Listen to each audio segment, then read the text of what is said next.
성도님들 때는 바야흐로 1900년대 초반, 1990년대 초반, 한국교회가 한창 부흥의 전성기를 달리던 시기입니다. 그 당시 이제 교육전도사님으로 부임해서 첫 번째 사역을 시작한 초짜 한 신학생이 담임 목사님께서 기회를 주신 덕분에 난생 처음으로 이 본당에, 이 큰 강단에 서서 설교를 하게 되었다고 합니다. 이 전도사님 어린이 설교만 해봤지 한 번도 이렇게 어른들 앞에서 설교를 해본 적이 없으니까 얼마나 떨렸겠습니까? 그리고 또 얼마나 잘하고 싶었겠습니까? 그래서 며칠 밤을 새도록 이제 설교 원고를 썼다가 지웠다가 또 설교 원고가 끝나면 혼자서 막 아무도 없는 산에 가서 연습하고 또 한 겁니다. 정말 열심히 준비를 했다고 합니다. 드디어 주일이 되었습니다.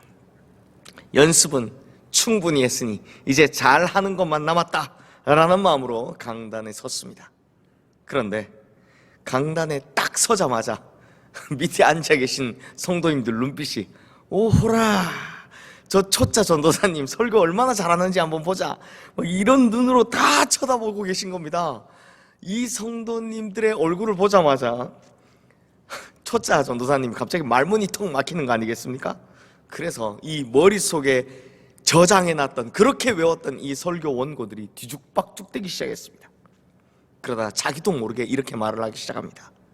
제가 예전에 요 비슷한 예화를 한번 한 적이 있는데요, 그거 2탄입니다. 오늘 그 2탄. 뒤에 내용이 다릅니다. 근데 이 전도사님이 당시 유명했던 목사님, 조용규 목사님 스타일로 설교를 하셨기 때문에 또 한번 제가 잘하지는 못하지만 한번 흉내를 내서 현장감을 위해 흉내를 한번 내보겠습니다. 성도 여러분, 예수님을 너무나 만나고 하고 싶은 사람이 있었습니다. 그 사람이 누구냐? 바로 니고데모였습니다. 그런데 어느 날 자기가 살고 있는 동네에 예수님께서, 예수 그리스도죠. 그분 예수 그리스도께서 오신다는 소식을 들은 니고데모, 기쁜 마음으로 예수님을 만나러 나갔지만 너무나 많은 사람들 때문에 예수님이 보이지 않았습니다. 그러자 이 니고데모가 옆에 있는 뽕나무 위로 올라가기 시작했습니다. 이 뽕나무 이야기 나오니까 그때부터 앞에 앉아 계신 성도님들이 막 키키키 웃기 시작하는 겁니다. 내가 왜 다 웃으시지 싶은 찰나 밑에서 누가 하시는 말씀이 어렴풋이 들리는데 뭐라고 합니까? 니고데모 아닌데, 삭개오인데, 막 이러시는 겁니다. 이 소리를 들은 전도사님 갑자기 정신이 확 드는 겁니다. 큰일 났다, 삭개오인데 큰일 났다 싶은 거죠. 그런데 이 전도사님께서요, 목회를 잘하실 자질이 충분하신 분이었던 것 같습니다. 여기서부터 놀라운 재치를 발휘합니다. 그때였습니다. 저 모퉁이에서 삭개오가 나타났습니다. 그리고 이 삭개오, 저기 뽕나무 위에 올라가 있는 니고데모를 보며 이렇게 소리쳤습니다. 야, 니고데모, 내려와, 거기 내 자리야. 성도님들, 니고데모하고 삭개오의 자리가 맡긴 실수, 이 정도는 애교죠. 사람은 누구나 다 실수를 하며 살아가기 때문입니다. 그런데요, 우리가 절대로 하지 말아야 할 실수가 있습니다. 그게 뭐냐? 바로 하나님과 나의 자리가 바뀌는 실수입니다. 심리학자들은 누구나 인간의 마음 깊은 곳에는 자기 신격화의 본능이 있다라고 이야기합니다. 특히 어떤 위대한 일을 성취했거나 아니면 남들이 하기 어려워하는 일을 자기가 해냈을 때 다른 사람들로부터 자신이 신적인 존재로 떠받들받기를 좋아하는 유혹이 인간의 마음속엔 점점점 커진다고 합니다. 그러다 이 유혹에 넘어가면 그때 하나님과 나의 자리가 이제 바뀌게 되는 거죠. 성도님들, 오늘 본문의 이야기는 한 전쟁의 이야기로 시작이 되는데요, 우리는 이 전쟁의 중요성을 모르고 가벼이 읽어 넘기는 내용이지만 사실 이건 엄청난 패권 전쟁이었습니다. 오늘 본문 위에 나오는 1절과 2절 말씀에 보면 전쟁을 친 당사자의 명단들이 쭉 나오거든요. 근데 이 명단들을 보면 뭘 알 수 있냐? 노아의 둘째 아들, 셈, 함, 야벳이니까 둘째 아들, 함의 아들, 그 함의 집안 중에 첫째 아들인 구스 집안의 왕들과 1절에 쭉 나오는 명단이죠. 그리고 넷째 아들인 가나안 후손들의 왕들, 이제 2절에 쭉 나오는 명단들입니다. 이 두 집안이 전쟁을 하고 있는 겁니다. 그러니까 당시에 그 지역의 패권을 잡고 있던 두 집안이 바로 구스 집안과 가나안 집안인데, 이 두 집안 왕들이 지금 전체적으로 전쟁을 벌이고 있다는 겁니다. 그러니까 당시에는 그 지역, 아니 세상에서 일어날 수 있는 최고로 큰 전쟁이 일어났다는 겁니다. 가장 큰 규모의 패권 전쟁이 일어났다는 거죠. 요즘으로 치면 이제 뭐 미국과 중국, 러시아 한편이 이제 한번 붙었다, 이런 식의 이야기로 생각하면 되는 겁니다. 그런데 넷째 아들인 가나안 집안의 왕들이 이 전쟁에서 패하게 되면서 가나안의 성들 중에 가장 큰 성이었던 소돔에 살던 아브라함의 조카 롯이 이 구스 집안 왕들에게 사로잡혀 포로로 끌려가게 되었다는 겁니다. 그러자 아브라함은 조카 롯을 구출하기 위해서 자신이 훈련시킨 사병 318명과 또 자기와 동맹을 맺은 아넬, 에스골, 마므레의 군대들과 함께 야간에 기습 공격을 해서 적들을 쳐부수고 대승을 거둬서요, 조카 롯뿐만 아니라 포로로 끌려갔던 모든 사람들을 다 데리고 오고 또 빼앗겼던 재물, 양식들도 다시 다 찾아옵니다. 성도님들, 이건요 어느 정도의 일을 해낸 거냐? 당시에 그 쟁쟁했던 가나안의 왕들조차도 해내지 못했던 걸 그 땅에 얹혀 살고 있던 유목민 족장, 촌장 아브라함이 해냈다라는 겁니다.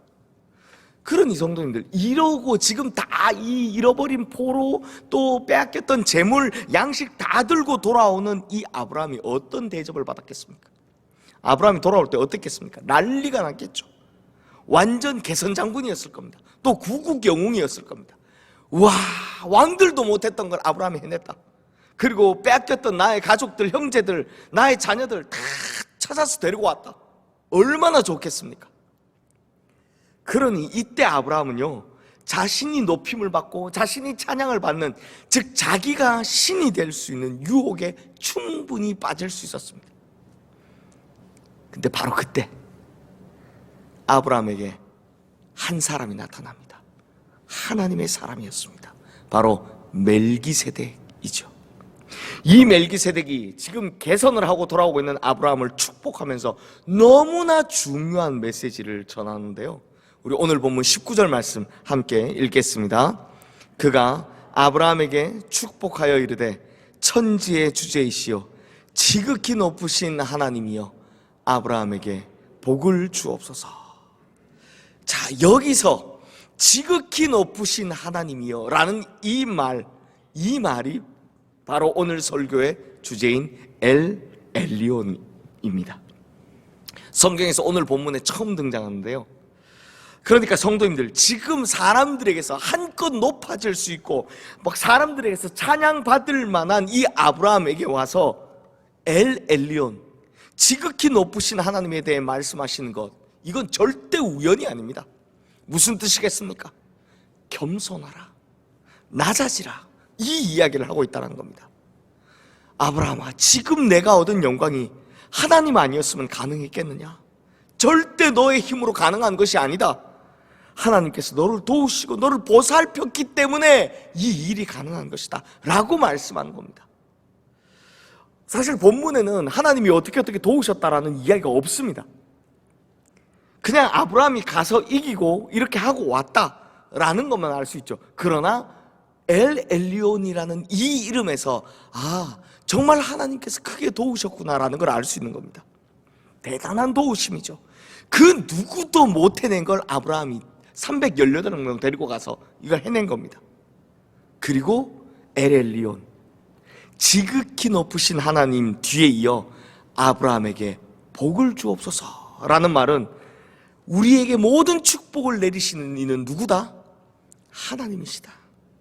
그리고 우리가 하나님을 높이고 하나님 앞에 겸손할 때 이 복을 누릴 수 있을 것이다 라는 말씀을 하고 있는 겁니다. 근데 성도님들, 이 아브라함이 정말 대단한 게 뭔지 아십니까? 지금 사실 자기가 한껏 높아질 수 있는 상황이잖아요. 자기가 막 사람들에게 추앙받을 수 있는 상황이잖아요. 그럼에도 멜기세덱이 와서 지극히 높으신 하나님에 대해서 딱 이야기하자마자 곧바로 깨닫습니다. 그래서 본문 아래 22절 말씀 보십시오. 아브라함도 뭐라고 고백합니까?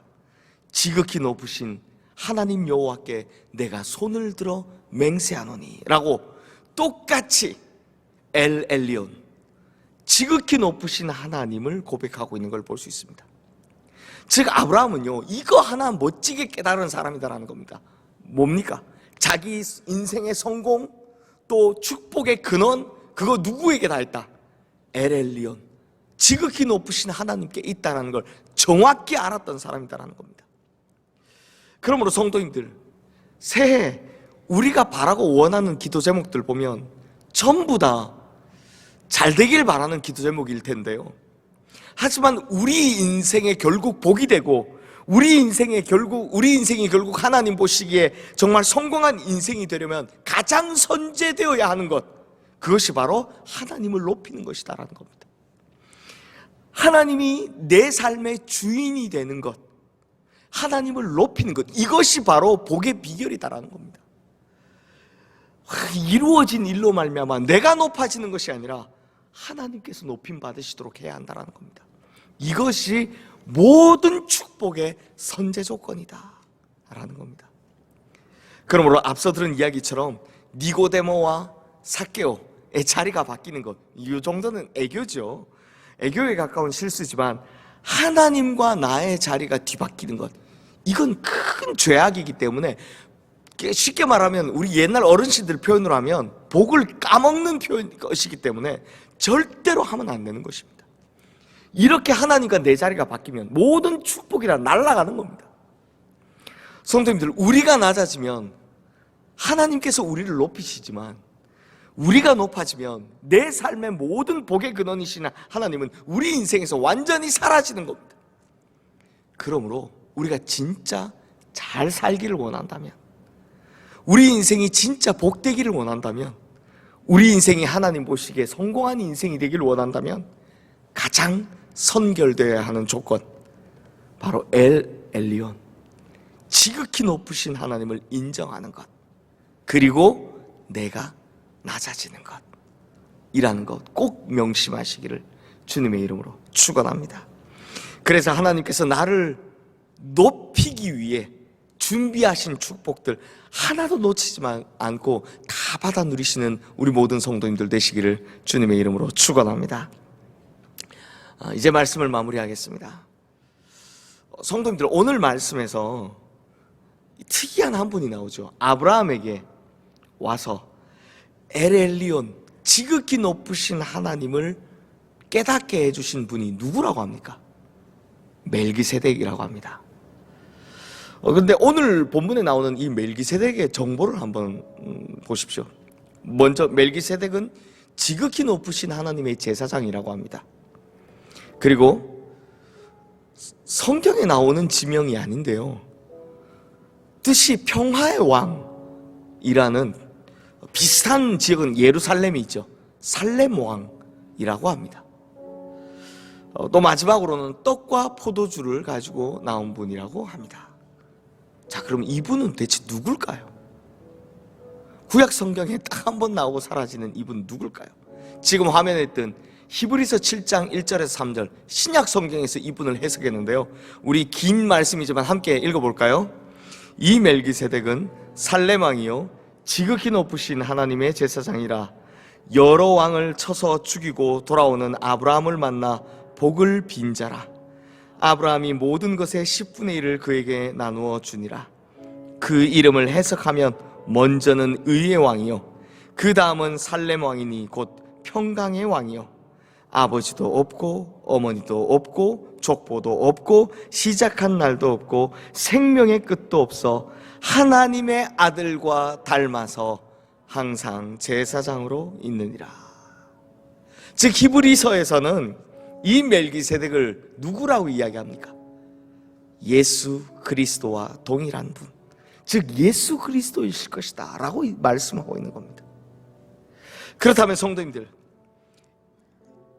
예수 그리스도께서 아브라함에게 오셔서 너 스스로 낮추고 하나님을 높이라, 그럼 네가 진짜 복될 것이다 라고 말씀하셨다면 이건 이야기가 되죠. 빌립보서 2장 말씀에 나오는 예수님에 관한 이야기를 풀어서 설명하면 이렇습니다. 예수님께서는요, 하나님과 같은 분이셨지만 하나님과 동등한 대우를 받는 걸 스스로 거절하셨습니다. 그러면서 오히려 뭘 하셨냐? 종된 인간의 몸을 입고 이 땅에 오셨습니다. 그리고 철저히 자기를 낮추고 철저히 하나님 뜻에 복종하시더니 결국 뭐까지 하셨다? 십자가에서 죽기까지 하셨다는 겁니다. 그렇게 낮아지셨다고 합니다. 그런데 그 이후 어떻게 됐다고 합니까? 하나님께서 예수님을 어떻게 하셨다고 합니까? 지금 화면에 뜬 빌립보서 2장 9절에서 11절 말씀 우리 함께 읽겠습니다. 이러므로 하나님이 그를 지극히 높여 모든 이름 위에 뛰어난 이름을 주사 하늘에 있는 자들과 땅에 있는 자들과 땅 아래에 있는 자들로 모든 무릎을 예수의 이름에 꿇게 하시고 모든 입으로 예수 그리스도를 주라 시인하여 하나님 아버지께 영광을 돌리게 하셨느니라. 예수님 스스로 낮아졌더니 하나님이 어떻게 하셨다고요? 높일 수 있는 최고로 높여주셨다, 높일 수 있는 최대치로 높여주셨다라고 이야기하는 겁니다.